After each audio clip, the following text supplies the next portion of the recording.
Welcome back, everybody. This is Night Flight. I'm Judith Grover, and today I have Chad Stuemke with me. He is an author, a researcher, a public speaker. He has a very interesting website, which is chadstuemke.com. He also has a YouTube channel, which I will link below, of course.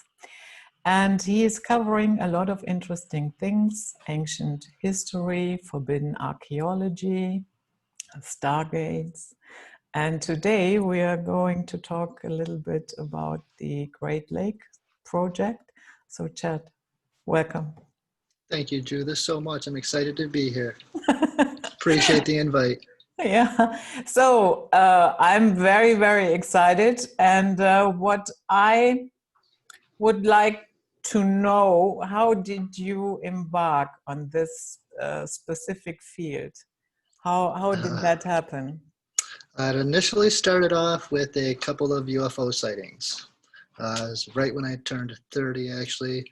I had a UFO sighting that I couldn't explain, and I wasn't into any of this type of stuff. But, that sighting just kind of fueled me to try to figure out what I had seen. And that's what really put me on the path. And, I went from being a UFO investigator for a little while for MUFON.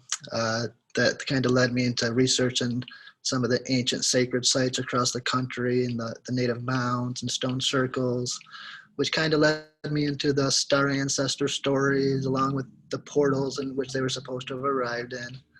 So that's where I really got going. And then some of those ancient landscapes I was looking into were actually in the hearts of some of the cities. So I started to research. Many times there'd be parks built on those landscapes. So I started to really research the symbolism and architecture and the artists who created the parks. And that's really what got me going. Mm-hmm. You talked about visiting ancient sacred sites and modern ones. Eva, please. And you said, and you said that is akin to using a time machine. So what would you call a modern sacred site, and why do you compare it to a time machine? I usually call them urban portals. Sometimes I call them cosmic temples. Mm-hmm. Me and my friend William Henry and Dr. Mark Gray, we used to call them Stargate cities. And the reason I call it something akin to a time machine experience is because a lot of these are built either on top of or right nearby ancient sites. I'll give St. Louis, for instance. In St. Louis, you have Cahokia Mound, which is the largest mound site in North America. Then you have the Gateway Arch, which is one of these symbols I'm talking about, these gateway symbols. So in the same day, you can literally visit the past by going to these mound sites, get down there and visit these cosmic structures, these stargates or urban portals. And many times when people do that, they're actually catching little glimpses of what they're supposed to do with their future. So I kind of, metaphorically link that to a time machine experience. You can visit the past, be in the present, check out the cities, and maybe catch glimpses of your future, so to speak. Mm-hmm. So now I have a question about the term sacred sites. Yeah. I once heard somebody explain that sacred sites are connected to the little g gods, and that these were areas that were reserved for them in the very beginning. And I have to say, I'm not a fan of the little g gods, not at all. So would you agree with that assessment? And why do we still call it sacred? I'm not sure if I totally agree with that assessment. Okay. To me, when I say sacred sites, I'm coming from the standpoint of the natives in particular. But their reason for believing they were sacred was because they could go to these locations and receive knowledge. Mm-hmm. So that was, to me, that was the sacredness. Now, could these same sites at some point been utilized by other beings? Possibly. I mean, if it's a portal, at one point in time, maybe these little gods could have come down through here. But normally when I'm talking about sacred sites and portals, I'm talking consciousness portals, Okay. where basically information may be coming and going from this place on Earth to somewhere, some other realm, outer space, maybe inner Earth. I'm not 100% sure where this information's coming from, but information's arriving at these particular locations, and the ancients were able to go there and many times pick up on it. And what I'm finding with some of the modern parks is when they were designed, the artists and architects went there and they got a feel for what was around. And I think they picked up on some of that same information through a consciousness portal, so to speak, and they came back with this stellar and cosmic symbolism. So in one way, I guess I could agree, because I think these certain locations have probably been there for, as long as we can imagine. But when I say sacred, I'm right now talking about pretty much the natives, their beliefs, and the powers of these locations. Okay, thank you. So you've got the floor. Start where you want to start. All right. Well, right now, say the last 10 years, I've been focusing on these urban portals and how they emerge on the sacred landscapes. And now currently, I've been focusing on some of the magnetic anomalies and areas that I believe would be sacred landscapes if they were, say, on land, so to speak. So sometimes these anomalies are still underwater, causing disturbances, missing planes, ships, people. So maybe I'll start with the old research first and go into some of the urban portals. Maybe I'll show you Stargate Detroit and you'll get an idea for what's emerged now. And then we can look at some of the stuff where these energies haven't been harnessed yet. Okay. All right, so let me get a little screen share going with you here. Let's see. Okay, you got a slide up there that says Stargate Detroit? Maybe you also wrote a book about this, yeah?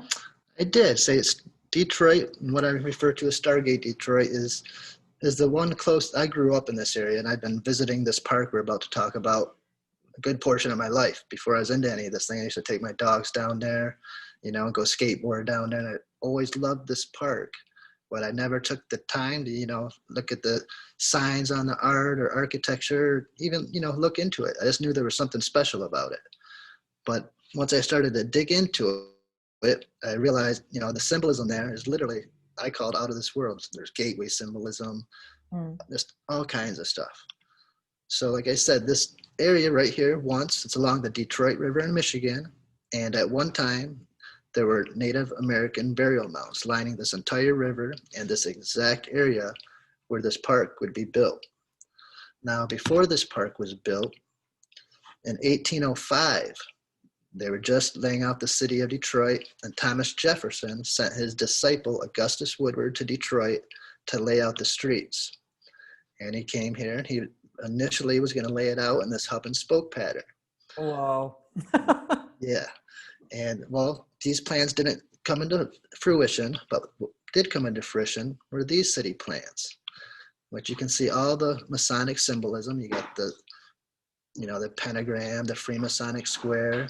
And this way the story goes is Augustus Woodward was actually in Washington, D.C. when Pierre L'Enfant laid out Washington, D.C. city plans.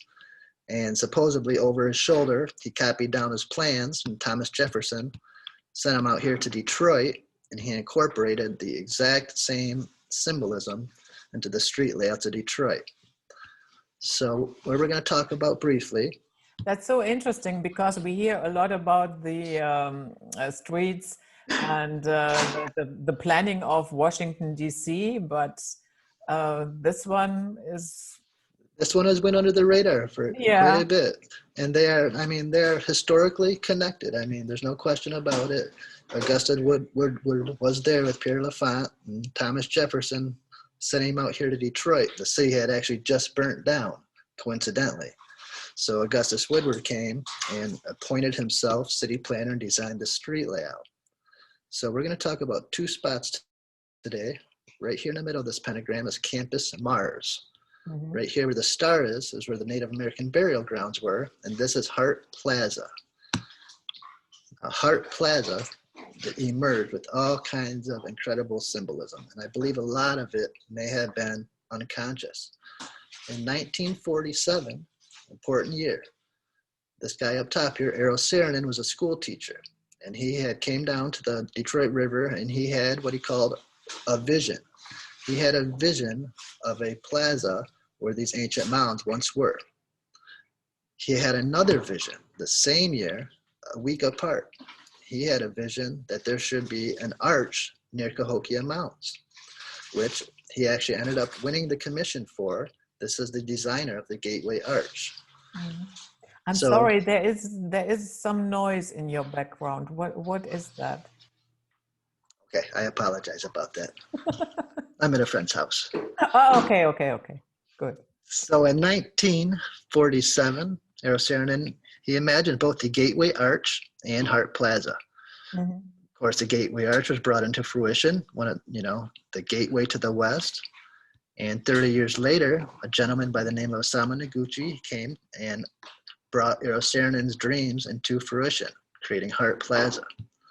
Now, one of the first things I like to point out about Hart Plaza that nobody has known up until this point is that what Osamu Noguchi did is he correlated it to both the Giza pyramids as well as the constellation of Orion. Wow. And he did this in the 1970s, far before Robert Bauval's Orion correlation theory was ever known. So we'll get back to that in just a minute, but I want to show you some of the art and architecture down here. So right here, the center star, the center pyramid, is what is called the Horace and Son Memorial Fountain.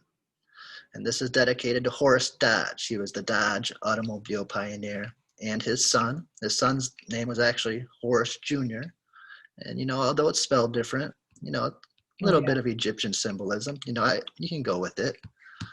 Now, Osamu Noguchi, he said he wanted to make a fountain which represented our times and our relationship to outer space. And in one of the interviews I read, he said, this symbolism that he incorporated in this fountain in this plaza won't be recognized until the time is right. So pretty cryptic saying. I mean, you look at this thing, it looks like it's from outer space. I mean, it's pretty cool. Wow. Yeah. Now, although it's dedicated to Horus and Sun, I like to point out the shape of it highly resembles the ancient Egyptian goddess Nuit. Very similar. And Nuit, in many depictions, had 5 children: Isis, Osiris, Nephthys, Set, and Horus the Elder. So, the Osamu Noguchi incorporate, the entire family into this one fountain intentionally. Was it coincidence? I can't say for sure. But, one thing I can say is he had just returned from Egypt. Before he built Hart Plaza, he was in Egypt for a year on a sojourn. And he became super interested in the Egyptians and the relationship their temples had with the stars. Now, so did he come back here and incorporate this symbolism into the plaza? I can't say for sure. Here's another one. This is right at the entrance. This is the Pylon, also by Osamu Noguchi. But what I point out is I'm talking about a possible connection of coming up with the plans for these parks subconsciously. And with Osamu Noguchi, I say that because in 1947, remember, Eero Saarinen was having visions in 1947. Now in 1947, Osamu Noguchi was having visions of what he called the face to be seen from Mars. It was going to be a mile long, a half mile wide, have a nose that was a pillar a mile tall, and only be recognizable if you was far away as the moon or Mars. And of course, later on, NASA comes back 30 years later than Osamu Noguchi. NASA sends back images, what appears to be a face on Mars. And Osamu Noguchi's idea was he's a Japanese American, and he was worried if we were to destroy ourselves in a nuclear holocaust, an ancient civilization would once recognize that Earth was inhabited at some point. So very, very similar scenario to what could be going on Mars. So 1947, Eero Saarinen, he envisioned Hart Plaza. He envisioned the Gateway Arch. These guys are having visions. 30 years later, Osamu Noguchi came to town and created Hart Plaza. 1947, Osamu Noguchi's have been visions of the face to be seen from Mars. So, and of course, 1947, the Roswell incident was taking place. Mm. So I point out maybe Osamu Noguchi came back and put the symbolism here intentionally. But if he did, he never, in any of his books or any of his interviews, says I aligned this plaza to the Giza pyramids as well as the constellation of Orion. But subconsciously, I wonder, somehow when he was in Egypt, did he get a download of that information? And when he was able to build his very first plaza, so to speak, that information flowed through into his plans. And now we got Hart Plaza, filled with this symbolism. So here's a cup. After he left here, he went and did this sculpture in Ohio. He called it the Portal. And from there, he went to Hawaii and created Sky Gate. So, once he came here, after he left Detroit, he was having, these visions of portals and gateways. Mm. So that's where Hart Plaza was from the 1970s up until 2000.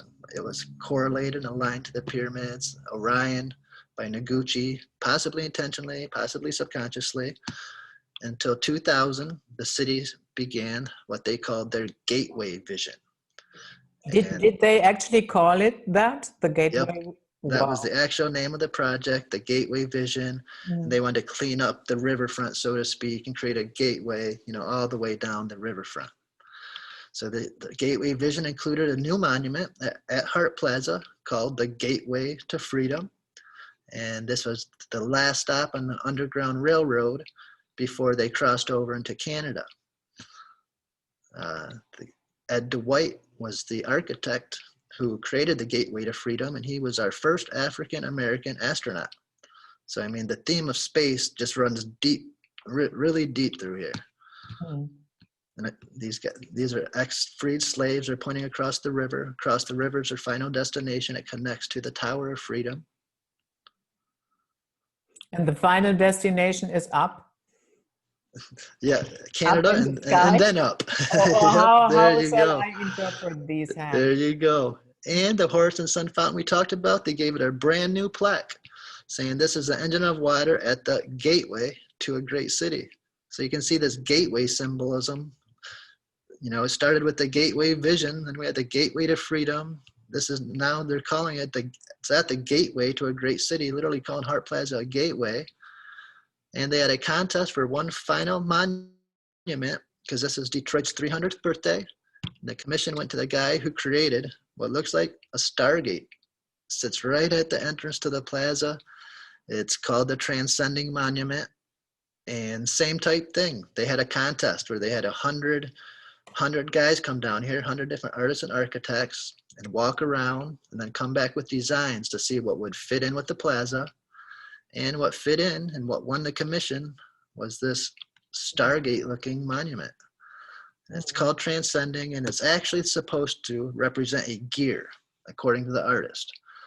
But I got a hold of the artist and I asked him, I know you say it's a gear, but subconsciously, did you ever think of a Stargate? And he responded to me. I didn't think he'd respond to me, but he did. And he said, I didn't think of a Stargate, but that being said, here's his quote, the green granite spiral that leads around and through the center of the gateway takes the visitor on a contemplative walk that allows them to leave the grid of the city for the sphere of space. Mm-hmm. So to me, he just described a consciousness Stargate. He says it's not a Stargate and he never thought of one, but it sounds a lot like one to me, at least a consciousness portal. And what is the significance of these stones down there? These stones are giant green granite Vermont boulder stones. Okay. And on each one, there's a big bronze relief of things that have happened in Detroit. One of them has Martin Luther King on it because he gave his I Have a Dream speech right in this exact location previous to in Washington, D.C. So they're just different historical bronze reliefs on all these stones as you spiral around and through the center of the gateway. I always like to show a couple of the projects these guys do once they leave Hart Plaza, because once they leave Hart Plaza, they seem to, keep creating these portals. Yeah. This was David Barr. His next project was called Dawn. And then he went across the baseline in Michigan and put obelisks, granite obelisks, crossing the entire state, Mm. leading from Hart Plaza. So the gateway symbolism, I mean, it's everywhere down here at Hart Plaza. Otherworldly. Now, this is only the beginning though, because Hart Plaza is connected to Campus Mars, which is Detroit's point of origin. This is where Augustus Woodward put his instruments and laid out the city of Detroit, and it's actually called Detroit's point of origin. So I'm just going to show you a couple little monuments and stuff going from here to here in this little 3-block radius. First thing is the memorial to Joe Louis. It's this giant fist and this pyramidal contraption right on the cornerstone of Woodward right here. Very Masonic. Mm-hmm. And this fist is pointing right at Hart Plaza, almost sending energy that way. And just across the road is Freemasonic George Washington. Mm-hmm. What many people don't realize is that if you stand in the right spot, and you look across the road, it's identical symbolism to when George Masonic laid the cornerstone. You have Freemasonic George, pyramidal contraption, the cornerstone. I mean, it's all right there, hidden in plain sight for you. Mm-hmm. Then you go past the Spirit of Detroit. This is pretty much the icon of Detroit. It's on all the t-shirts and everything you see around town. That reminds me a little bit of New York, Rockefeller Plaza. The same artist has a Okay. Marshall Fredericks, I believe, is it this one you're talking about? Or he has sculptures all across the country, Okay. and they're all amazing, stellar sculptures. This is Star Dream. This is right down the road from Hart Plaza. I mean, I'd love to show some of the artwork these guys do once they leave Detroit. This is called Expanding Universe. Mm-hmm. And right in the heart, remember I showed you the pentagram street layout. What emerged in the heart of the pentagram is a pentagonal building. In front of it is a big pyramid with freedom standing on top. This is a Soldiers and Sailors Monument. Mm-hmm. And this monument and this building is it's called Detroit's Point of Origin. And anyone who's watched any of the sci-fi Stargate depiction series, they always return to their point of origin, which is a symbol I got up top. Mm-hmm. And I take tours down there. For whatever reason, people want to stand on this point of origin. Like, I never realized that would happen until I took my first tour down there, and everybody just started standing on it. Mm-hmm. So I point out, not only does it look like a pentagram, but you could throw that point of origin symbol right over top of the street layout. It fits. Mm-hmm. And right in the heart of the pentagram, where there's a pentagonal building emerged. You know, the symbolism just keeps re-emerging. This is called the Michigan Biome by Peter Shampoo, and it's showing the same, the same symbolism connects perfectly when laid over Michigan and the Great Lakes. Now, if you connect all the lines of the pentagram, or extend them, they lead to sacred sites around the world. Rensselaer Chateau, Machu Picchu, White Sands, Mount Shasta. I mean, is that coincidence? Possibly, but it's a pretty good one if so. So I just show how the symbol just keeps re-emerging. You can, start looking down from bird's eye view, looking down at the state, and you got the pentagon. You can scale it down to Detroit, where you got the pentagon. You can scale it down right to the middle of that one, and you got a pentagonal-shaped building with a pentagonal glass pyramid on the top, I might add. And then driving around this building, you have cars with this Chrysler hood ornament, because everybody works at Chrysler down here, circling this building. Mm-hmm. So, I mean, the symbol, this keeps re-emerging in Detroit. And I always point out, this symbol is a symbol that connects the earth with other realms. It can be symbolic of the human body. It can be symbolic of the earth and the elements, or of course the stars. So it's one symbol that can be considered a portal between all of these different realms. So I just want to point out this is called Campus Mars, Detroit's point of origin. And you have this glass 5-pointed pyramid, just like on Mars.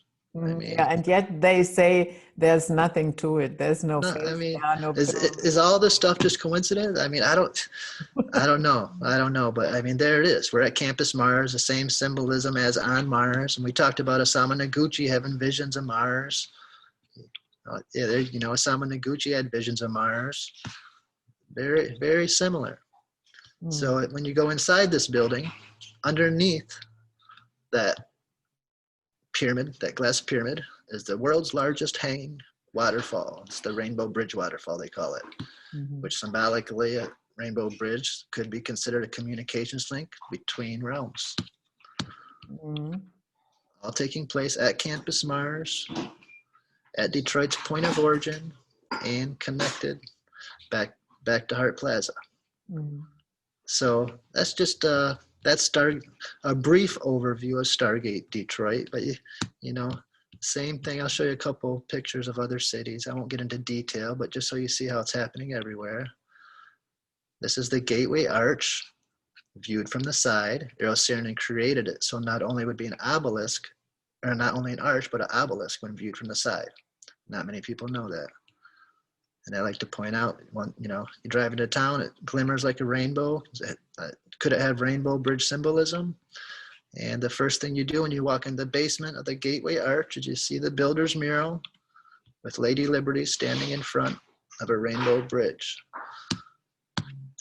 So just some other pictures of Lady Liberty standing in front of a rainbow bridge around the world. Lady Liberty sitting on a rainbow bridge in the Capitol Rotunda. And when you're up on top of this Gateway Arch and you're looking out, you're actually looking out at Cahokia Mountains about 10 miles away. So this is one of those places you can visit the ancient past and then visit the modern. And this is one of my favorite parts. You get done going to the top, you go back down into the basement, and there's a sculpture of Thomas Jefferson standing in these concentric rings, surrounded by this velvet rope. And so I know what I thought when I seen it, but I went in the gift shop and I got the Gateway Arch gift book to see what the artist said. And the artist's exact words were, carved from the vast underground space beneath the Gateway Arch, the museum's circular design of expanding rings seeks to create a space-time continuum to provide an appropriate three-dimensional, multi-sensory visitor experience. So in the artist's own words, Thomas Jefferson is standing in a space-time continuum in the basement of the Gateway Arch. I mean, this symbolism just comes flying out. Then you walk out of the Gateway Arch. There's a park connected to it. One of the first monuments is the Door of Return. The artist from the Door of Return says the egg at the top of the door resembles a seed that's just split open to the sky, like a baby's first cry. Leads us to think about time and space, life and death, the past and the present. When we pass through the door, what is the place we are returning to? Is that just my impression, or are there a lot of Japanese artists involved? That's not just your impression. There are a lot of Japanese. Absolutely. Yeah. Very good observation. Very good observation. So, I mean, that's a couple of things in St. Louis, Chicago, same type scenario. Yeah, this is incredible. This is Millennium Park. Amphitheater looks like a pineal gland connected by the Serpent Bridge. Over here is Cloud Gate. All these parks will have a gateway monument. This is done by Anish Kapoor. I mean, this thing actually it alters time and space by slowing down the movements of the clouds. I mean, when you walk underneath of it, this is my favorite part. When you walk underneath Cloud Gate and you look up, it appears like you're going through a portal. Oh. You sit in the right spot and you literally watch yourself start to spin around this thing. And it's so unexpected. I've seen a lot of tourists come under here with their kids and stuff, and they would get like dizzy and literally have to walk out. Like, it's pretty unexpected, but it's the Cloud Gate portal. I mean, these things are showing up in a lot of the cities. So there's a couple more cities here. Stargate, Colorado. This is America the Beautiful Park. This is called the Continuum Fountain, just like Stargate Continuum. This is actually Cheyenne Mountain back here. Mhm. Stargate Nashville, same type of symbolism. Dallas, you got the Golden Ring Stargate, the Tower of Babel. The Philadelphia, part of their city's aligned to the Giza pyramids and Orion also. So, I could go city to city, but, these things, this symbolism has showed up. And what my research has shown is a lot of it, not all of it, but a lot of it seems to be coming through these artists and architects subconsciously. So it's almost, to me, it's the same scenario as when the ancients may have come to these exact same locations previously, and they were picking up on this information. So that's kind of where my old research is left off, as I've been going city to city and just documenting some of the symbolism and researching the artists and architects.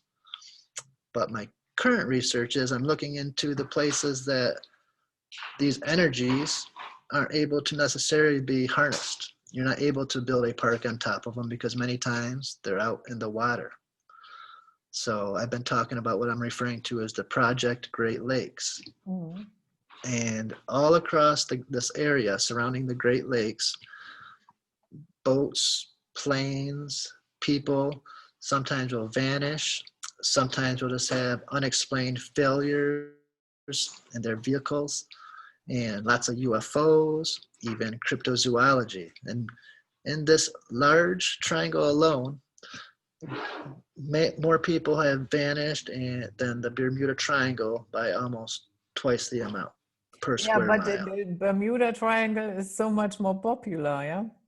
Exactly. And that's why I made a point of labeling my article Project Great Lakes, because I'm trying not to play off the triangle part, but at the same time, there are researchers from the 80s who put this out there, so I want to be true to them, because it is true within these areas. The amount of unexplained phenomenon is, it's really mind-bending. And then within the smaller triangles, it gets even more focused. The big one they call the Great Lakes Triangle. The small one they call the Lake Michigan Triangle. And the yellow one is called the Marysburg Vortex. That's in Lake Ontario. And right in the heart of Marysburg Vortex is a meteor impact. Mm. And it's on all the navigational charts that there's magnetic anomalies, ships to avoid the area. But there's been hundreds and hundreds of ships and planes, same as these areas, that have gone missing. So I've been collecting some of the unusual stories. I live right in this area here, so I've been collecting unusual stories over the years, and I've just started to put some of them out there because there's UFO stories. I mean, tons of them. The Great Lakes are known for their UFOs. In the 60s, we had a big flap in Ann Arbor where policemen were chasing UFOs around town for like a week. Mm. Finally, Project Blue Book came to town, and their final analysis was, well, these cops must be chasing swamp gas down the highways. And you can imagine the citizens weren't too happy with that, and they pretty much chased Project Blue Book out of town. But 1990s and what was the Lake Michigan Triangle, same thing. We had a big flap where for like 4 days the policemen were chasing these lights around town and watching them over the lake. The weather radars had them tracked on radar, and they just had no idea what they were. In 2006 in Chicago, we had a UFO right above the airport. I mean, it stopped the planes. It supposedly tons of witnesses, and it shot off straight up, leaving a hole punch cloud, they said. Mm. So UFOs are a huge thing in this Great Lakes Triangle, so to speak.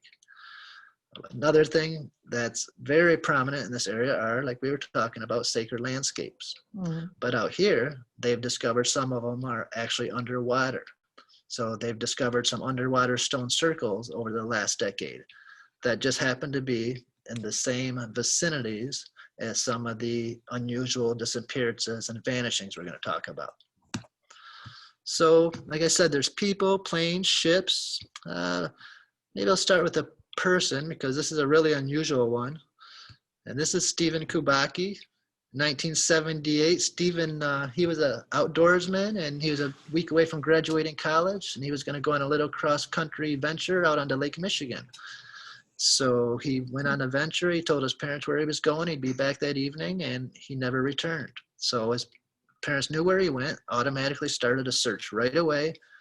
Took a couple days, but eventually they found his skis out on the lake, and there's a trail behind, leading up to his skis, and the footprint stepping out of his skis and walking out towards the ice, and his footprints abruptly vanished. So eventually the conclusion was Stephen must have fallen through the ice. So we don't know what happened, but he must have. It's the only explanation. So his college actually granted him a diploma, and that was kind of the end of the story. Until 14 months later, Stephen awoke 700 miles away in a field in Pittsfield, Massachusetts, almost directly east. He woke up, he said he had brand new clothes on, new hiking shoes, a backpack full of maps, a t-shirt with something with a Wisconsin Marathon on it. Then I guess he hikes down into town, and he got a newspaper, and that's the first point he realized how long he was gone. So he called his sister from a payphone, and sister let him know, Dad moved out there. You're only like 50 miles from Dad now.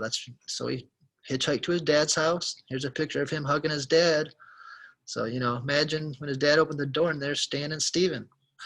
And that was kind of it. There was a big mass media frenzy, but he didn't want to talk a lot about it. He gave a couple interviews, but basically he said he wouldn't see a psychiatrist, and he wasn't going to give any more interviews. That was pretty much the end of the story. But he himself became a psychiatrist, yeah? He did. So he wouldn't see a psychiatrist, but he became a psychiatrist, and he became an author. He wrote a couple books. So here he is. He's an outdoor adventurer, but he doesn't want to talk about this story whatsoever, So, and, if it really happened, that's understandable. If you don't know what happened, So, and there are other stories like that. I won't get into them, but there are several other stories of these people who vanish and reappear somewhere and just have no memory of it. So, now, we talked about a person real quick. Let's do an airplane. Say this is in Traverse City. This is right by where I live. And every year in Traverse City, it's a tourist area somewhat. So we have what's called the Cherry Festival. And thousands of people from all over the state come up for the Cherry Festival. And they have this giant air show. So in 1998, the day before the air show, Don Skiller from Ohio flew up, and he was going to fly his Czechoslovakian fighter jet in the air show. So he came up the day before, July 3rd, and he was going to do a quick test run. He picked up a local pilot from the school. And they took off and did a quick test run. They flew out from Cherry Capital Airport out around these islands and made a loop in constant communication with the airport. And they were headed back to the airport, should have returned within 5 minutes, and communication ceased. They went off radar. So everybody's in town for the air show. So they sent out the Coast Guard choppers. They sent out the Coast Guard boats. They sent out the state police boats. Even the Blue Angels got in on the search, and they were out there zipping around. And they never found no debris, no oil slick, nothing. And like I said, this is Cherry Festival. There's people just lining these shores. There's people in boats in this entire area. There's actually public out there in their own boats, looking for this plane. It was such a big story. And to this day, they've never found the wreckage. They've never found the pilots. They actually dredged the lake, and they haven't found anything. And there's 2 stone circles, and if this had anything to do with it, I try not to speculate, but we're talking about ancient stone circles. And there's a stone circle right here in Grand Traverse Bay that we'll talk about in a minute. And there's another stone circle right here on Beaver Island that I believe both probably mark magnetic anomalies. So did that have anything to do with it? It's pure speculation, but I always point out it did go down in the exact area between these 2 stone circles. So I'll get to those stone circles in just a minute because they're really interesting. Now, a little north of here is Lake Superior, and I talked about UFOs being everywhere. And I like to talk about this case because it includes the UFO and the military, and it's a really interesting case. We had a sighting of a UFO over Sault Ste. Marie on the Air Force's radar. So they vectored out a jet to chase it down, and this is 1953. And the pilot, Eugene Monclova, he's chasing down this UFO over Lake Superior, and they're watching him on radar, watching the blip from the fighter jet follow the blip to the UFO, and as they close in, the two blips got closer until finally the blips merged, and then the blips vanished. This all took place without any type of distress call, anything. Once again, no distress call. And then one blip reemerged and continued off radar, but it wasn't the fighter jet. It was the unidentified object. And once again, immediately they sent out rescues. What happened to Monclova and the fighter jet? So they sent out 2 more fighter jets. They sent out boats, and no sign of them. No oil slick, no debris. Now, one of the pilots did say that about 45 minutes after he was out there looking, he thought he heard a garbled message from Lieutenant Monclova, which really don't make any sense whatsoever. It was never confirmed, but he did put that in his report, that he thought he heard a garbled message from Lieutenant Monclova. Now, everybody believed it. His family believed it. On his memorial stone, they actually put he disappeared intercepting a UFO over the Canadian border. So that's kind of where that story leaves off. They never found any wreckage or remnants of him. Now, and he did not resurface. Did not resurface whatsoever. And it was kind of like the Roswell incident. The day after it happened, they put out a newspaper, jet missing after chasing UFO. And then the next day they recalled that and said jet missing after chasing Canadian cargo plane. Well, the Canadians came out and said, absolutely not. We did not have a plane in that area that was being chased. So once again, they changed their story and said, well, Lieutenant Monclova, he must have suffered a case of vertigo, which, I guess it's possible, but usually they go through lots of testing. And if a pilot has vertigo, it's not going to be the first one they vector out chasing a UFO. So that was their final conclusion, is that Monclova must have passed away, suffered a case of vertigo. Now, 6 hours before this was all taking place, and about 100 miles away on the opposite side of Lake Michigan, another Air Force base lost another jet. Same type of jet, a Scorpion, is up there with 2 men in it, and inexplicably the engines quit and they crash into a swamp in Madison, Wisconsin. Now, this is where the synchronicities kick in. Lieutenant Monclova, who was based in Michigan at this point, was best friends with the pilot from Wisconsin who crashed. They used to live together.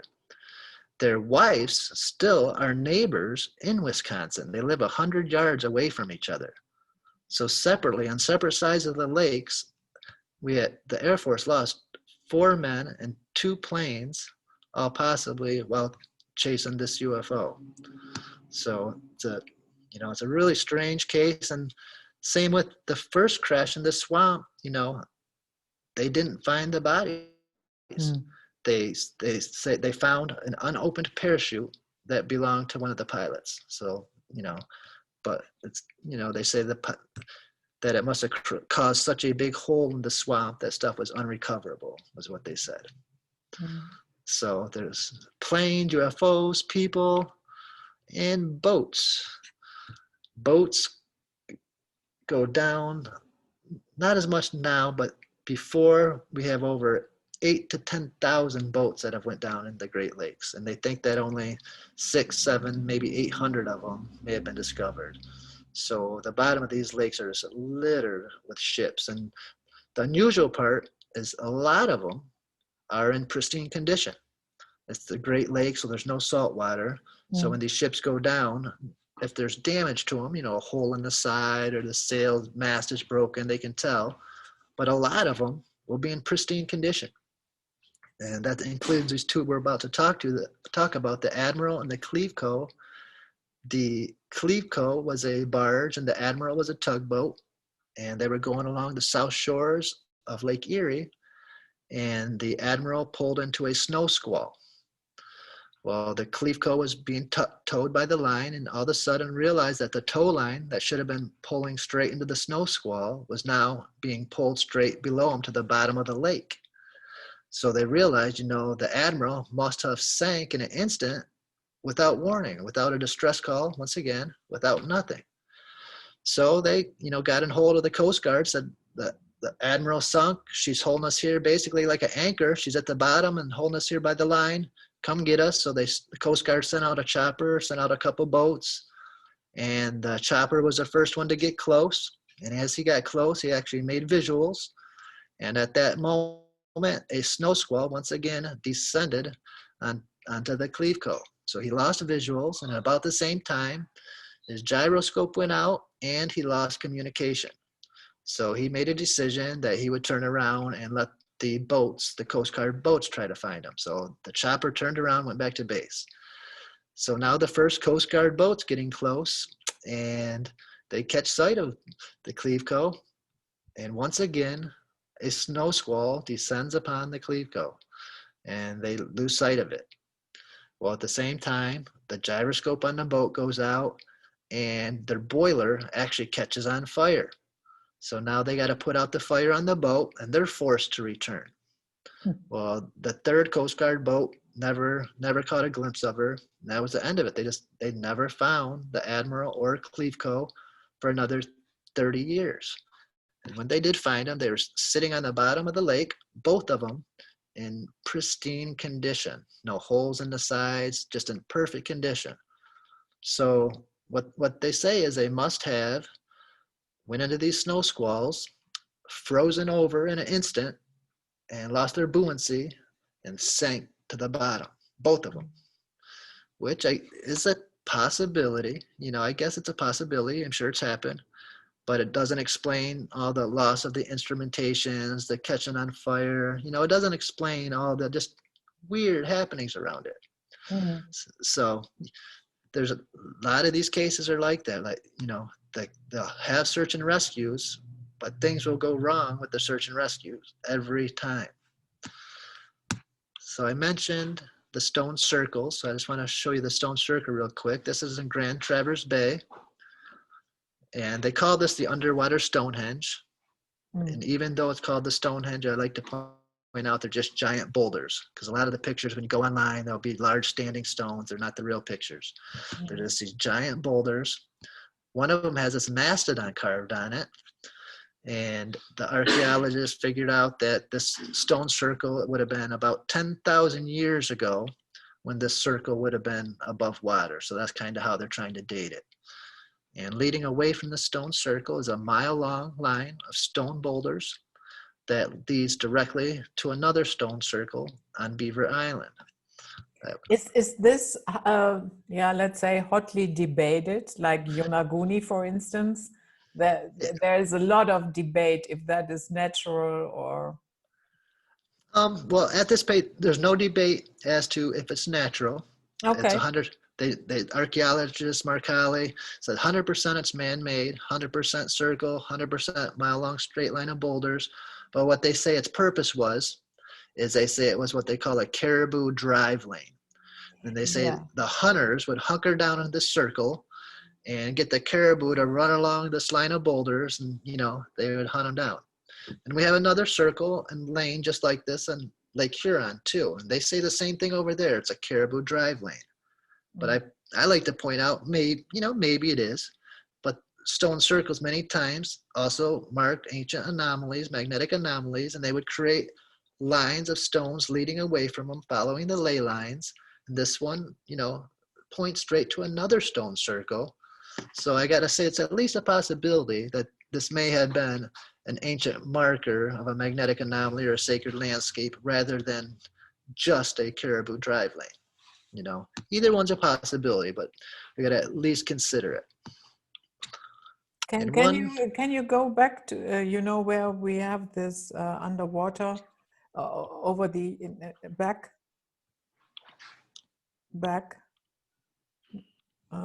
No, you had another one where, yeah, that one. There we go. In the very, very middle, there is something that looks like a triangle. Yes, that is just the effect from, that's where the camera itself sits on the Okay. bottom of the lake, Okay. and it gives it that effect. Okay. It took me a while to figure out what that was too, and yeah, that's where the actual camera is sitting, is right there in the middle, and that gives it that funny effect. Mm-hmm. So yeah, so we got these ancient stone circles. This is an anomaly I discovered a couple years ago that's relatively unknown. And we're going to go right up here off Isle Royal and Lake Superior. And off of Isle Royal is this anomaly that I discovered about 10 years ago while researching the copper mystery here. And this thing is huge. 3 miles wide by 2 miles. It appears to have somewhat of an entrance coming in and out of it. And nobody knows what this thing is. I've tried to figure it out. I put it out there, you know, is it a comet impact? Is it an ancient mound? Is it an underground base? Like, nobody knows what this thing is, and it's still being researched, put it that way. So I'm still trying to figure out what this is. If anyone out there has any ideas, I'd appreciate their input. Mm-hmm. Absolutely. So see, I put a video, I have a YouTube clip about this, and I've got lots of comments, and you know, like 80,000 views, and nobody has any idea. A couple people keep saying it's a glitch with Google, but you can find it in the bathymetric maps. So I can prove it's not a glitch in Google. You know, this is an actual structure underwater, and these walls are the same height all the way around. The top of the walls are the same width all the way around. The floor is the same elevation all the way across. So, but there are some theories about this, yeah. I came up I did an article about it, and like I said, I asked hundreds and hundreds of people over the years. So I kind of put into the article the top 5 things people would say, and one of them is a cometary or asteroid impact, which is possible, but it just seems super uniform for that to me. I mean, it's the fact that everything is exact measurements. I mean, it's possible. And another one is an ancient mound site, but you know, this is 3 miles by 2 miles. That's an incredibly huge mound site if it is. And another possibility is people said it could be an ancient mining site, because this island has the purest copper ever discovered in the world. Mm-hmm. They mined over 500 million pounds of copper from this island. So people have wondered, could this have been a mining site at some point? And also, could it be an underwater base, a government base, extraterrestrial base, a combination of the two? So those have been the postulations I've got, but to be honest, I don't know what it is. Mm-hmm. But it's very interesting. It's very uniform, and it's still, you know, it's still a mystery. So anybody who wants to dig into this one, here's a good mystery for you to try. How deep is this? This is in 500 feet of water. Oh. So you can't scuba dive. See, that's the issue, is to really figure out what it is. We're talking like an expedition, you know, a very expensive expedition, basically. So that's kind of where we're at. I put the article out there hoping somebody would be able to tell me what it was, and as of now, it's still a mystery. So there you go, mystery hunters.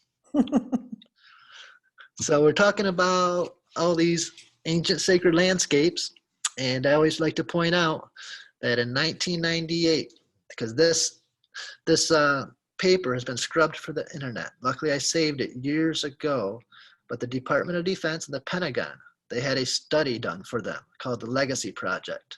They're about to start mining minerals from around different Native American sites, and they hired some colleges and college professors to take a couple years, and they want to know exactly, you know, what the Native Americans believed about these sites they're about to go into, and what the professors believed in particular. Mm-hmm. And long story short, the professors came back and wrote a report for the Pentagon telling them that these sites are portals that the Native Americans believe their star ancestors came back and forth through, and they gave this report to the Pentagon saying that these are portals and you should not, be trying to source your minerals from these areas. Isn't that And exactly what now Stargate SG-1 is telling us, that the Goa'uld dragged humans all over the galaxy? yeah, absolutely, absolutely. Yeah, so there's been all kinds of studies of these places. It's not stuff we're just winging it or coming up with stuff. In 1950s, Canada did magnetic studies of these anomalies, and in particular in Canada, this was 1953. And there was UFOs flying all around Lake Ontario, Lake Superior. We just talked about the Kinross incident that had just taken place. So Canada started a project called Project Magnet. And they used the Canadian Department of Transport and their already installations around the country to set up little installations with monitors. Whenever they would have a UFO sighting or whatnot, they thought it had something to do with magnetism. So they were getting all the readings they could. And that only lasted, I think it was 2 years. And supposedly they got some incredible readings, incredible sightings, and were forced to classify the project. The same time, running congruently, 1950s, just a little South America started their own project. They called theirs Project Magnet. And they were also looking and going to document the magnetic anomalies. According to the Navy, though, this had nothing to do with UFOs, unlike Canada's. But unlike Canada's, they spent 40 years flying around the world, starting off with America, but eventually flying around the world, documenting all the magnetic anomalies. And 40 years, and I can't find a map telling me where all these anomalies were. That they say they're basically secret. They keep them for the Air Force and for the Navy and for the Space Force, and but we're not able to see them. But one thing we have been told, though, is that there are magnetic portals. They've been searching out magnetic anomalies until 1994, and then they decided in 2008, NASA decided to tell us that there are magnetic portals, that every time our sun's magnetic field connects to the Earth's magnetic field, it creates an uninterrupted path, or what they call a magnetic portal, connecting the two. So what I always like to get at is, now we have NASA saying we have magnetic portals coming from our sun, literally connecting to the Earth. Are these creating these magnetic anomalies in these sacred landscapes we're discussing? Is this the same phenomenon? And here down here, this blue part, it looks like a face of a little dragon. I didn't notice that till you said it. Yes, it does. Yeah? Wow. Or is it just me? No, I didn't notice until you said it. Yes. Yeah. So what I basically getting at is there's been studies for since the 50s for sure about all these anomalies. And I think these magnetic portals that we've now been told exist, I wonder, could these magnetic portals contain information? And the natives have been picking up on this information from these magnetic portals. And I don't necessarily think these magnetic portals, you can physically travel through them, but you never know, future technology. But I do wonder, can information travel through them? And if it can, then are these magnetic portals the same locations that the ancients and even these artists and architects are picking up this information from? What do you make of the idea that the sun is a portal? I could 100% go along with that. I mean, Okay. as far as our sun, it's a star. I think our star could be a Stargate. Like, they have, over the years, separate scientifically studies have come out. Say, if we start way out in space, we'll start with black holes. There's been studies come out where they say they think that black holes may be connected to stars in some aspects via wormholes. Mm. And then separate studies like this one say our stars may be connected via magnetic portals to the Earth. Mm. And then there was another study that just recently came out that I love that said the rings around the black holes may actually be what they called cosmic libraries, storing the information of anything that's ever went through that black hole. Wow. So scientifically speaking, we have this cosmic library surrounding the black holes. And of course, every universe has a black hole in the center of it. And then they're telling us that wormholes may connect from these cosmic libraries to neighboring stars. So now we got a way to get that black hole information to our sun. And then they're telling us we have magnetic portals from our sun to the Earth, where we have regions where people are picking up on this information. So it's pure speculation. Those are all separate articles, granted. But is it possible, this information is could come from that deep of regions in space and be filtered all the way down to a particular region on the Earth that people have, been focused on for thousands of years, and we're just now kind of figuring out some of the science behind it. Mm. I'm sure we don't get it right, don't get me wrong, but I mean, I think we're getting closer, I think we're getting a little closer how this information from somewhere else could be arriving at a particular location circled with a ring of stone, so to speak, or something. So yeah, so that's really pretty much the slideshow I put together. Maybe we'll do some face-to-face. Yeah, sure. So this what you probably said is we find at these locations magnetic sensitivities. Yeah, like I said, a lot of these places, it's hard to find a factual map. Like to find a factual map that says this is a magnetic anomaly Yeah. is very tricky. You can find some of the navigational maps for boats and stuff, you can find them on there. But for spots on the land, unless there's been an actual study done on the spot, it's almost a guessing game. Now, there's certain spots, though, that have had studies on them. Say the Serpent Mound, for instance, in Ohio. And there's no question that it has gravitational anomalies and magnetic anomalies. It's actually built on an asteroid impact zone.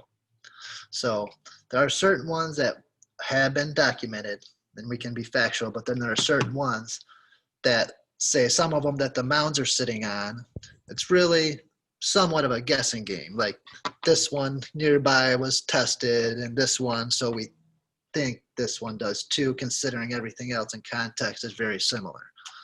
So not always 100%. Like say the Stone Circle in Grand Traverse Bay, I'm somewhat guessing. I feel that may be a magnetic anomaly just due to all the circumstances and ships and planes in that area over the years. So I'd like to be, I'm not 100% sure that one in particular, but I believe it is. Mm. Do you have any idea why there are so many Japanese artists involved? Did you ever thought about? No.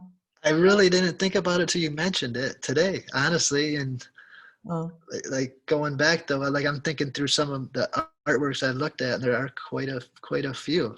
I will have to ask my friend Masaki Miyagawa, because we recently I love Masaki. Yeah, we did an interview together, and he had a slideshow. It started out with this Saturn cube in little. I watched that episode. Yeah, Absolutely. yeah. Yep. And It was great. so I thought, I will send him the link, and I have to ask him, because I know that he is researching the occult in his own culture. So that's perfect. Yeah. Yeah. So and because I thought, well, yeah, there's so many Japanese. Yeah, I'm surprised that never crossed my mind, but you're absolutely right. Like, I just keep thinking back to different sculptures, and you're absolutely right. Yeah. Yeah. When we look at the street map, what you showed in the very beginning, and these Stargate symbolism and other outerworldly symbolism, do you think they are trying to communicate something that cannot be deciphered by everybody? And if so, why don't they just come out and say it? Well, that's a good question. And do I think they're trying to communicate something? Yes, but I have no clue who they are.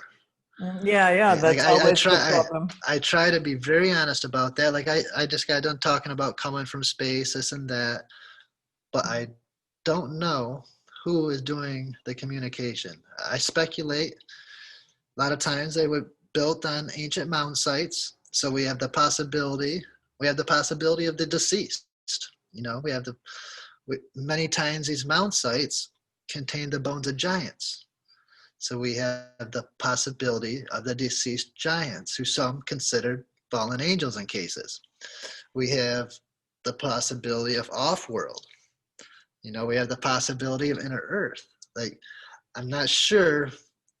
I can't even be positive if this information is coming from up or down.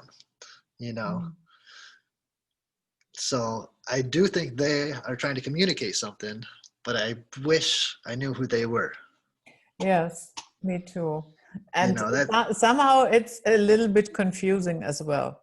Oh, it's beyond confusing. That's why I try to be as honest as possible about this, because you'll see people talking about the same thing, and they will tell you exactly who's sending the message, or you know, they'll be very specific. And I'm not. I mean, I don't have that information. I won't say I don't know how they get theirs, but I don't have that information. So Do these people say where that information is coming from? oh, I've heard every star system you can imagine. I've heard every race you can imagine. You know, So in other words, are they saying they get channeled yeah, information? yes, I've heard it came from the Pleiades. I've heard because it's aligned to Orion. Of course, it came from Orion. I've heard, you know, I've heard it came from the reptilians. I've heard it's came every race of alien you can imagine, and it could have been any. It could have been any one of those. One of those people may have been right, but I honestly don't know. All I can tell everybody is what symbolism they are trying to convey to us, and hopefully there's somebody. I mean, I work as hard as I can at trying to decode some of the symbolism, but you know, it's decoding. It's not like it's going to come out exactly. Everybody will decode it differently, you know. So the best I can really do is I try to show people the symbolism, and I hope there's some other people who can join me, so to speak, and help to decode some of these places, because like as you've seen, there's a lot of these places. It's not like a one-time thing. It's happening over and over, and I'm just showing you America, but it's happening like there's cities all around the world. The same thing's happening. So I mean, when you think of that scenario and you can make it a worldwide thing, I do think somebody's trying to communicate, but I wish I knew who, and that's kind of why I'm talking to them. I'm hoping we can figure this out, because somebody's trying to communicate, and it seems like they've been doing it for maybe thousands of years even. And I don't know if it's more so right now. Like all these parks came into fruition in like a 20-year period pretty much. So I don't know if now was a time where they started communicating again, or it's been like this all along, but somebody or something is, I think, trying to get our attention through symbolism, art, and architecture. And like you said, everybody doesn't recognize it though. So it's one of those things only certain people recognize. Like I went to Hart Plaza half of my life, and I didn't know what a Stargate was. You know, I just skateboarded on the thing. Yeah, So, and you then know, we made a TV series, so now you know. right. But you know, it's literally 1 million people a year filter through Hart Plaza for different festivals and stuff, and 90% of them probably don't get a clue. So that for some reason there's only certain people who recognize it and tune into it. And it seems to be more and more people are recognizing it though. I do got to say that, compared to when I first started this, oh geez, I don't even know, 15 years ago, maybe a while ago, but nobody recognized it. When I first started trying to show people Stargate Detroit and Hart Plaza, like people couldn't even quite comprehend it yet. Like now people get it, and they're trying to do it also, and that's what I'm excited about, is other people getting out, because it's all about, I can show you all the pictures in the world, but until you go to one of these parks, and I always tell people, if you have the option, go there alone. Don't go there when there's a festival or something. Go there alone, and you'll be amazed just the feelings you get at these parks. And I also, one thing I also get a lot, like I'm talking about how great these parks are, but I do get people who ask me the opposite, like, aren't these absolutely places of evil? And I don't think they are, but if they go unrecognized and unutilized over the years, that energy could be used in negative ways, absolutely. So I personally like to focus on the positive attributes of the parks, but there could be negative attributes as well. So I try not to ignore that, because some people ignore that, but there could be negative attributes as well. It's all about who's, if people start taking control of these parks and are, blocking, you're not allowed to go there no more, then they could use them for whatever they wanted. Then there's energies in a localized area that they could harness however they wished. So there's, yeah, I guess like most things, it's about what you do with it. exactly. With that energy. Yeah, exactly. I mean, all I can do is give my personal experience to people, but these places, say I started with Hart Plaza, and once I got the feeling, the connection of being in one of these places, like that's really what got me going. I was amazed I could go down to a park in the middle of a city and feel like I was connecting. And and that's what really, like, okay, I'm going to go to St. Louis, man, I'm going to go to Chicago. And that's my recommendation, is when you're traveling, or even in your home city, a lot of people have these in their home cities. I bet there's people in St. Louis that haven't went to Cahokia Mounds and the Gateway Arch on the same day, to feel that connection. So I like to tell people, especially if you have these places in your home cities, maybe go and look at them with different eyes than you did before, and you might be really, really surprised, what you've been missing. Do you think there's something to it? What the natives are saying, that they came from a different star system, and what we said, what SG1 was telling us all along? I think there is something to it. I mean, if there was one tribe or one clan that had one story, I'd say, they could have took some psychedelics and came up with that. But it's almost everyone, and all around the world. Like it would almost be stranger if they were all, if they're all wrong or all lying. That would be way stranger than the possibility that we came from off-world. So yeah, I absolutely do think there's something to it. I don't know what off-world is, what off-world means, but I think they do believe, and probably did come from another realm somewhere. Yeah, many are saying that we originated in Lyra. Yep, I've heard that one. Yeah, so, but honestly, I don't know. Yeah, that's where I'm at. Like I can go along with any of that. Like I can speculate, like that could be, but like you said, I don't know. So, but I believe that they believe that they're from somewhere else. Absolutely, absolutely. So when I prepared for this interview, I looked up more images about this so-called Stonehenge underwater. Did you get the fake images with the big standing stones? Yeah, some of them as well. Yeah. But what I found, especially because I clicked images and then Yep. But what I found really fascinating was somebody apparently shared this story. It appeared on Ancient Code, the website. And then you saw, I clicked on it, and because you saw from the Facebook picture, and it said, removed by independent fact checkers. Yep. Yeah. And I thought, oh, really? Yeah. Really? The independent fact checker removed that? They're so concerned about the stones, you know.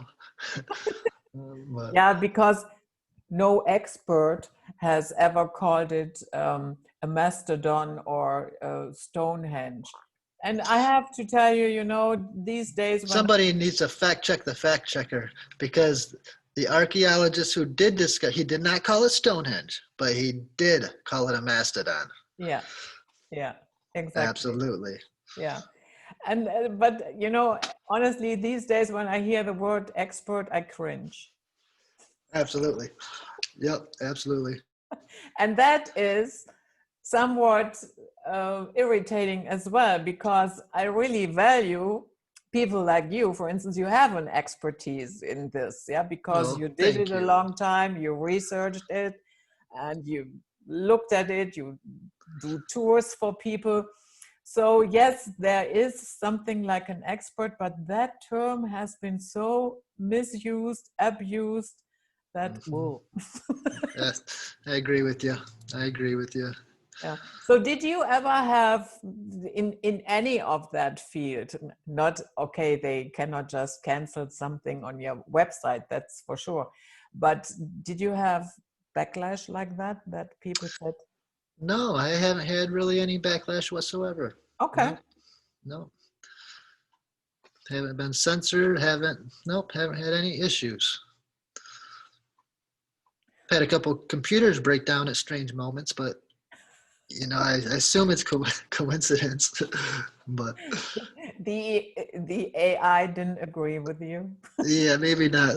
Say last week actually, I was about to go on with Freeman, and I posted something on.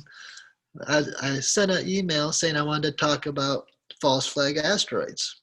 And then I went to Facebook and I seen what Freeman was up to, and he happened to post an asteroid picture or asteroid article, and I clicked like, and 30 seconds later, my computer just and went out. And it was out for a day. Literally, I got my computer back from the shop like 2 hours before I went on the air with them. And I guess all they did was pop out the battery and put it back in, they said. But the timing was super weird. I mean, Was that your idea, false flag asteroids, or was that?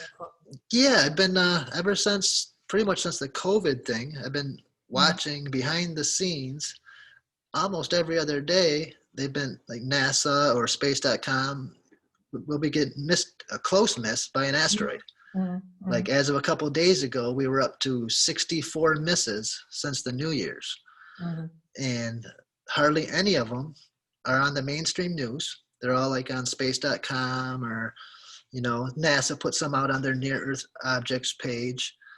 And the only one that's been on the news, coincidentally, is the one that's supposed to go by us the day before Election Day. So that one has made the mainstream news for whatever reason. And it's not even going to be close. That one's not even going to be close. It's on the other side of the moon. Mhm. But these other ones, they've been zipping by us on almost every other day, you know? Mhm. So, and they always miss. Like, they always miss. Like, we haven't been hit. When they do hit, it's like in Russia where they don't actually hit, they just explode and break some windows. So, I just been speculating. There's kind of two possibilities. Either one, we're going through a really bad asteroid field right now. We better be somewhat aware of it, and they're not making us aware of it, which is scary, you know. Or the other possibility is that when all this is said and done with the COVID and they need to gain control again, well, here comes an asteroid. So Mhm. it's I feel like one of them is a possibility, but the asteroid is definitely coming into the consciousness of people. So I don't want to say they're going to be a false flag, but I want to say it's a possibility. It's a Mhm. possibility. Mhm. And they always put this stuff out in pop culture before it happens, and they always have simulation drills. And Mhm. of course, you're familiar with Event 201. Yeah. Okay, well, 3 months before Event 201, they had the asteroid simulation. It was exactly the same thing, a week-long tabletop exercise put on by NASA, but worldwide, the European Space Agency, everybody, the same type thing. They had a drill, what would happen if an asteroid was to be coming at the Earth. Mm. And in this drill, it was going to hit in Colorado. And they decided the first thing they would do was try a solar sail. Well, they tried the solar sail, and the solar sail failed. So they decided they would try to shoot this asteroid with a magnetic cannon. They shot the asteroid, and it broke in half. So it missed Colorado, but they redirected it, and the other piece was now going to explode over Central Park in New York, which in the simulation it did. They failed the simulation. So once again, they had a simulation. You know, they always have a simulation before these things actually take place. Mm. So it's pure speculation, you know, but they Yeah. did have that simulation, and the same time under the radar, they're almost every couple of days they're telling us, without telling us, because it's not on the mainstream media, that we're just being missed. So at some point they want to come out and say, oh yeah, you know, we've been telling you. You can look back and see we've been just being missed every other day. So I don't know. There's kind of two scenarios in my head. Either we're really, really lucky that we just keep getting missed, or they could be planning something for the future. Mm. Do you think there is a connection with this COVID nonsense?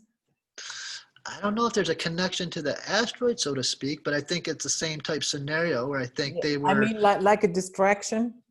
Yes, absolutely. I think basically there are two different types of exercises. Like COVID, what do we do when we have to social distance, wear a mask, get put in our houses? Now, an asteroid, that would be a whole different exercise, because at that point, people think they have nothing to lose. So you're going from seeing what you do when you put people in their houses and they have everything to lose, to seeing what people do when they have nothing to lose. Mm. So two total different scenarios, but two just as scary, if to me, if not scarier scenario, you know. And it's a way they could, you know, gain once again. Like, I don't know about you, but over here people are over being locked up. People are, you know, back to normal for the most part. So if they want to do the whole lock the world down thing again, there's only really one other scenario that's worldwide like that, you know, and it's an asteroid. Now, but I've had friends ask me, I've told this to a couple friends who, If there are they're, houses they're, left to be locked down and yeah, say people I've told this to, I mean, not people, but friends who aren't into this kind of thing, look at me like, are you serious? You think people are going to fall for an asteroid? You know, their big thing is, well, what happens when they tell us there's an asteroid coming and it never shows up? They're like, you know, the gig's up. So how could they possibly use that? It's got to show up at some point or the gig's up. So remember, I just mentioned pop culture many times has little hints previously. Well, in 2016 to 2018 on CBS here, there was a television show called Salvation. And in Salvation, it was just like we're talking about. There was an asteroid headed for the Earth, and they had to try to figure out what to do about it. So they hired a tech mogul. His name was Darius Tanz, who was the equivalent to Elon Musk, which, by the way, Elon Musk just got the contract to shoot down an asteroid if it's to come. yeah, I saw. Is that canceled, that show? Because It got canceled. Yes, it oh, got sorry. canceled. Oh, And too wait till you bad. hear what part of the show it got canceled in. Okay, so there's an asteroid coming once again, and just like in the drills, the first thing they do is Elon Musk or Darius Tan says we're going to try the solar sail. So they try the solar sail, doesn't work, doesn't push it off course enough. So of course the population of the world's going crazy in the meantime. That's kind of the end of season one. That took the whole first season. Season two, what do we do now? So they're going to build a magnetic cannon, just like in the simulation drill. Well, in the television show, somebody does something and destroys the magnetic cannon behind the scenes. So now this asteroid, it's 100% chance it's going to hit the Earth. So of course the population's going crazy, and it's getting closer. It's getting closer, and then it stops. It just stops. So now that asteroid that everybody was so terrified about is now it wasn't an asteroid this whole time. It was an actual UFO. So now they got a whole nother scenario on their hands. So that's where the season ends, and that's where the series ends, is when the asteroid stops. That's it. Series was over. So, I mean, it's, like I said, a lot of speculation, but if an asteroid's coming, the gig's up at some point. So would the asteroid stop? And then you got, you know, false alien invasion. I mean, that is what Carol Rosen talked about. Yeah, it's exactly. After the terrorist, after the pandemic, comes the asteroids, comes the aliens. But we never thought the asteroid could be the same time as the aliens, you know. So that's a television show, but that is one way, you know, they could, because otherwise, like all my friends say, you know, the asteroid's got to hit at some point. People are going to know it wasn't real unless it stops.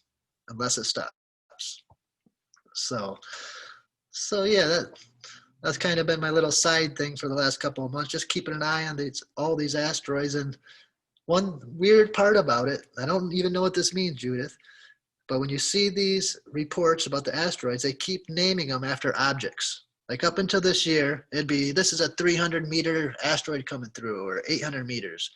Well, this year, it's a asteroid the size of the Empire State Building, one the size of the Eiffel Tower. One of them was a double-decker London bus.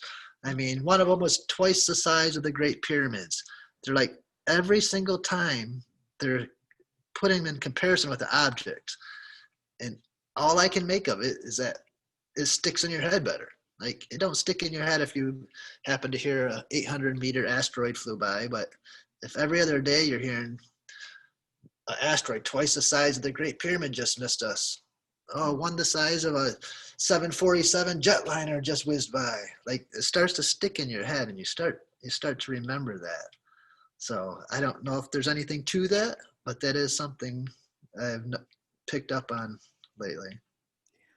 One could get the impression that we are living in one giant drill, one after the other. That's what it's starting to seem like. I mean, that's what it's starting to seem like. The scary part is, like, right now we can comprehend the next one, but man, I can't even comprehend what would come beyond that. Like if they actually got us to that point of false flagging us with asteroids and aliens, like, that's almost as far as my comprehension gets. Like, I can't get past beyond that, you know, like. What if that alien is not false flag? Well, that's the other that's the other possibility, is that they're doing all this because the alien part of it isn't false flag. Yeah. You know, do you remember the asteroid, 2 years ago? I always pronounce this wrong. Amarua. Yeah, I know what you mean, but okay, well, it was a giant oblong asteroid that came into our solar system. The scientists said this is the first object from outside our solar system to ever come in and leave, and this giant asteroid came into our solar system and slowed down.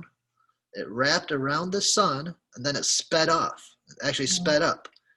And Harvard scientists were saying, like, nobody could understand the physics of what would make this happen. At that point, they said their best guess was, could this be an alien probe? And over the last 2 years, other scientists, of course, were like, no way. And they've been behind the scenes trying to figure out the physics of it. And a couple of weeks ago, very timely, they came out, the other scientists, saying, we got to go along with these Harvard scientists. The physics don't make any sense. Our best guess is maybe it was an alien probe.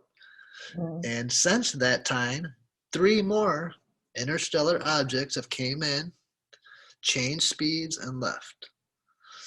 So your scenario, where it is an actual alien probe, is possible, just as possible in my eyes. Do you remember the fuss a couple of years ago? I guess it was it 2011, about Comet Elenin? Yeah. What people, my goodness, they all freaked out.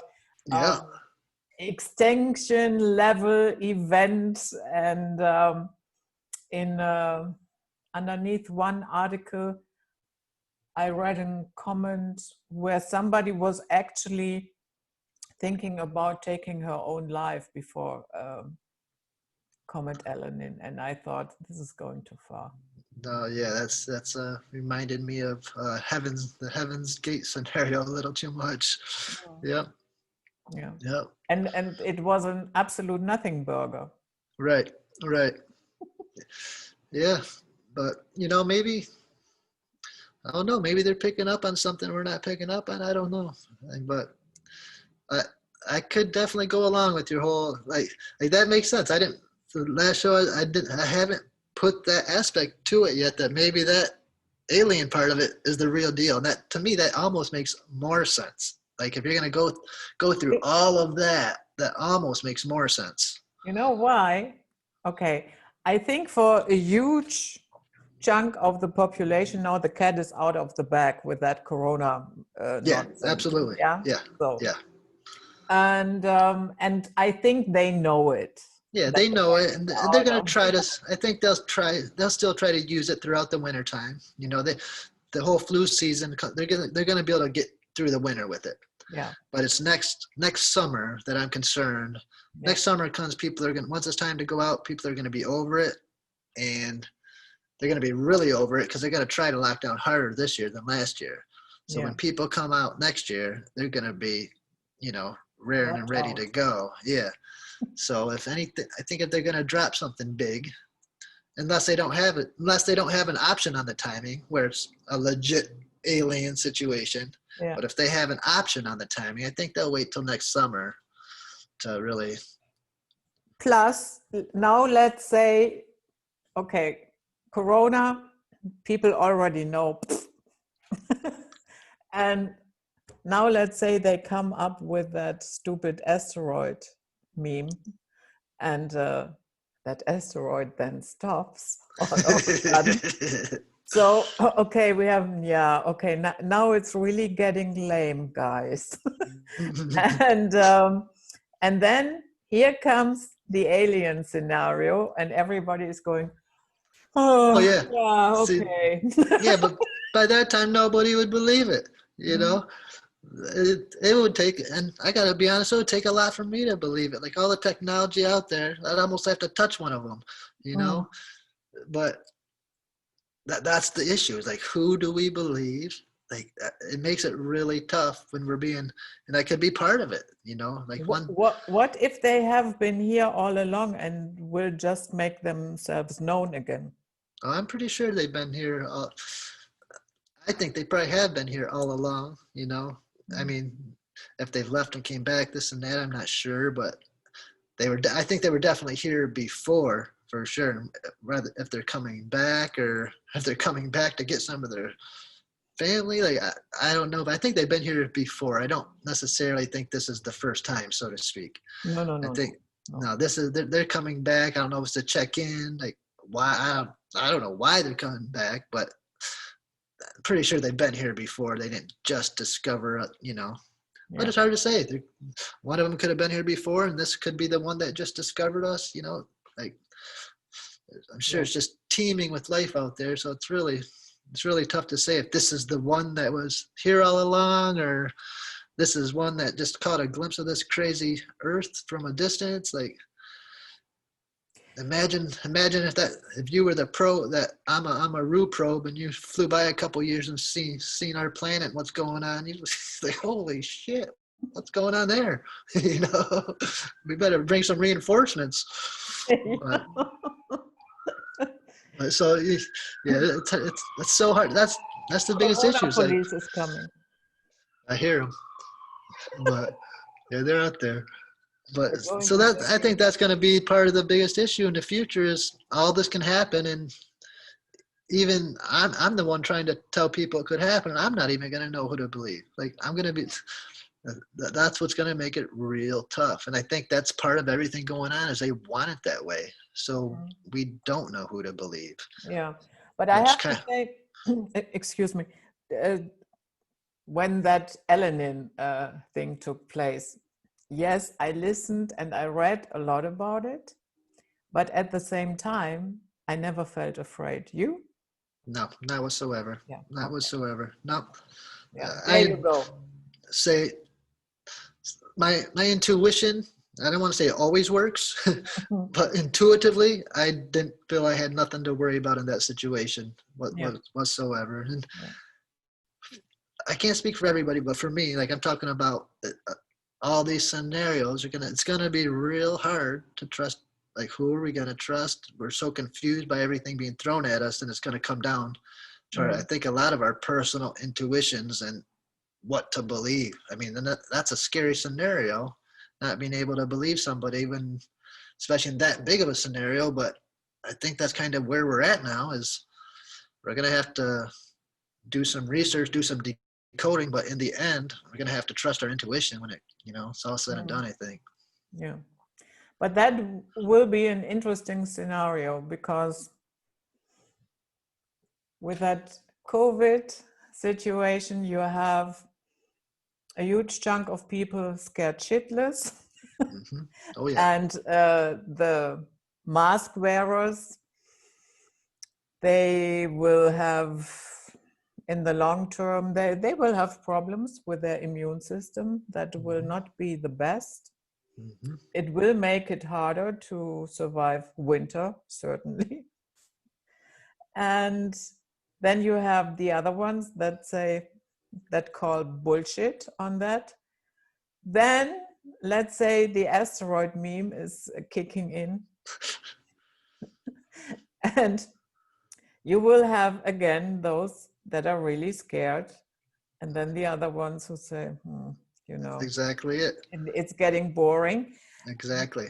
And then at that point, you will have a huge chunk of the population really mentally, spiritually, physically at their lowest point Mm-hmm. because of the lockdown, Yeah. because of a non-functioning immune system and what have you. Absolutely. And that would be ideal if an alien invasion would be real. I think. It would. Am I saying it will happen like that? No. No, but it would work out that way. Like Yeah. it could work out that way. Absolutely. Yeah. And a couple years ago, for some people, this might have been all too much to even like no way. But I mean, look where we are now compared to last year, Mm. and it's not that big of a jump. I mean, before it would have been that big of a jump. That's like I've looked at this for years. And I've never talked about it, but to me, it's not as big of a jump to me anymore. Like now, I can see it being a possibility. Maybe not a big possibility, but if it was to happen, you couldn't look back and say they didn't warn us because they have been like I said, every other day they're saying the asteroids just. We couldn't look back and say that puzzle pieces weren't there because the puzzle pieces were there. You Mm. know. So if it doesn't come into fruition, wonderful. I But, I also heard a lady say that what we call asteroids is actually materialized debris from the original wars, Orion wars, so forth, technology, DNA, and what have you, and that is what we call asteroids. well, they're not hitting anything, so Mm. you know that's one of the stranger aspects of it to me is like we're talking about how many asteroids we are having, and at the Mm. same time, this is something I didn't mention yet, but we're launching rockets. We've been launching just a ton of rockets in the last couple of months. All across the world, people are either going to Mars or they're putting up tons and tons of satellites. I mean, at this point, we just got thousands and thousands of satellites. And all of these asteroids and all of these bolides, up until this point, have hit no satellites, have hit no rock. I mean, nothing's getting hit. So, Yeah, and some people are always filming this Starlink. yeah. Yeah, see, I, I got a little story about the Starlink. The very first launch. Now I didn't know it was launching. I live up in the country, and I happened to be outside at 4 in the morning on this morning, getting ready for work, and I was outside watching the stars. And I watch the satellites all the time, and I saw this really bright satellite. At first, I was like, "Oh, that must be the space station." It was that bright. Came over the horizon. Then it wasn't 30 seconds, another one right behind it. And I was like, "Whoa, that can't be the space station." And then another one, and then another one. And they were just going across the sky like 20 of these things that looked like the space station, and I had no clue that the Starlink had launched. And I was just freaking out. And ran and woke my wife up like, "Man, you got to see this." And I saw later that day that they launched the Starlink, but for half a day, man, I thought I saw the invasion coming in. I mean, it was so creepy looking to see these like 20 super bright lights just kind of floating across the sky. And they hadn't got into upper orbit yet, so they were still really, really low, you know. But yeah, so a lot of people are mistaken those. I'm still connected with Michigan MUFON here, and we've had our UFO sightings have like quadrupled since Starlink has started putting their satellites up. Because a lot of people see them, and if they don't know what they're seeing, I tell It you what. seems we have somebody's attention. Yeah, yeah. Now you have our attention with your Starlink. That's for sure. Yeah, interesting times. Yeah, that's an understatement, Judith. That's the scary part is that Starlink is most likely going to be. It's not just satellites; they're going to be connected to the Neuralink. So all those, I mean, it's hard to comprehend those satellites being connected to your brain, you know. But that's what a lot of those satellites are up there for. That's a whole nother, you know, like scenario and decision that people are going to have to make really soon. Is I mean, Elon Musk is talking about within the next couple of years putting a hole in your skull and putting a chip in there so he can connect you to those satellites. And if he does, you'll be that much smarter than everybody else. And yeah, I can put a hole in his skull. I can do that. there you go. Yeah, I want to see him put it in his skull first. Absolutely. Forget the pig. I want to see it And in he him. after that he will not be smart. Yeah, say I want to see him do it first. Absolutely. But I mean, that's like you said, strange times. I mean, that's where we're at. I mean, we're merging. Humanity's trying to merge with machine at the same time. Other parts of humanity are trying to lock down parts of humanity, and we're concerned about space rocks and aliens at the same time. Like it seems to be all culminating at once. I mean, Yeah. I actually I wrote my very first book I wrote 10 years ago was called The Culmination, A Catalyst for Change. And I had a couple of these scenarios in there, but I couldn't, like, I almost didn't put the book out because I thought I was just too out there. It's like, this is just too much. And now I look back at the book and I'm like, man, that was tame. I just couldn't see what was really good. It's so much crazier than we ever expected. I mean, It gives a whole new meaning to Obama's slogan, change we can believe it. yeah, it does that. It does. It does. So, yeah. I mean, his marketing was really good, but Oh, it was great. He had a great artist. You know, his posters were amazing. You know, but yeah, change we can it's believe. all about the marketing. Yeah, of course. Yeah. And what a hideous presidency that was. Yeah, say over here in America, we've had a rough run, so to speak. But we'll see. We'll see what happens. Yeah, I know that I spent during that time, I spent a lot of time in Kenya. Okay. And they were head over heels. And yeah, of course he will be president. Of course he will be president. And they were so excited. And to them, there was no question that he was born in Kenya. Gotcha. Yep. Yeah, they always said it. Yeah, of course he was born here. Yep. Say, some people know. Yeah, I mean, it doesn't matter now. What's done is done. Yeah. Yeah. Yeah, say now, I think it's, like you said, what's done is done, and got to kind of look to the future. And it's hard to look to the future when, it's so crazy, but that's Now you probably, have Trump and the demented Biden. oh, yeah, I'm, say, I'm not political, and Me not either. I'm not on either side. I try to like take a bird's eye perspective and look down on, Mm. and it's when you do that, it's just a big, crazy, bad game that's being played. And man, it's like it's hard to believe like I love America, but really this is the best America's got to offer. It's not the truth. Like we're being fed this stuff, and there's Yeah. so much better out there, and I don't understand why it can't get into our leadership somehow. It's at least at some point, it's like, Yeah. but Yeah, exactly. Even if you believe in voting and politics and what have you. your options, like if you But don't got an option, what do you do if you don't have an option? out of 320 million people, that's choice. Exactly.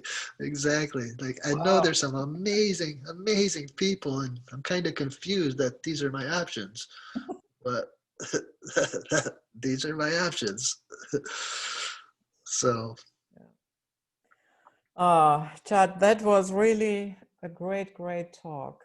oh, it was great I talking to you, had a lot of Judith. fun. Me too. I don't think I smiled so much in a long time. Yeah, I love talking about this stuff. Yeah, I can tell. And it's that passion that makes it so interesting. Yeah, well, it's a passion, and it's a passion that I've always felt it's important, but it's always been my passion. But I think I'm starting to feel like it's more important now than ever before. So that's kind of driving my passion even more so than before. So yeah, And it's I like it because, it reminds me that this place is more mysterious than we all think. Because in all that nonsense with wear your mask, keep your distance, you can lose that feeling. you can 100%, and that's why Judith, like I haven't put anything out in a year or so, and that's why I decided to come out with this project Great Lakes and missing boats, and because people aren't talking about this kind of stuff anymore. Everything is just focused on the negative, and I wanted to talk about something that could actually still important, but get people's minds off the other stuff too at the same time, Yeah, and get exactly. back get back to that feeling of a good old mystery. Yeah, yeah. So I think hopefully this some, is a magical place yeah, in a very positive sense, not yeah. like black wizards and Exactly. And like these places we talked about today, these are places where right now they're not shut down. You can go there alone. Like this is these are certain spots that we can still one mm, spot we can still go and have a good experience. yeah. You know, there's not a whole lot of those right now, but like for me, I go down to Stargate Detroit Hart Plaza, and I'm back in the good old days for just a minute. So Yeah. these are places you can still go today and have good experiences amidst all the chaos we're in. Mm. And it's good to have these Yeah, conversations and these reminders that all of that magic is still there, and no it's matter. there. It's there, and they're trying to get our attention on top of it. Yeah, Like it's yeah. yeah. So once again, thank you so much for coming, and I hope you come back one day. I would love to come back anytime, Judith. I truly enjoyed our time together, and I'd come back anytime you want to have me. Thank you. Of course. So guys, that was it. Night Flight for today with the wonderful Chad Stuemke. And we see you all next time. Stay safe and sound out there. Thank you. Bye-bye. And now I need to find the button.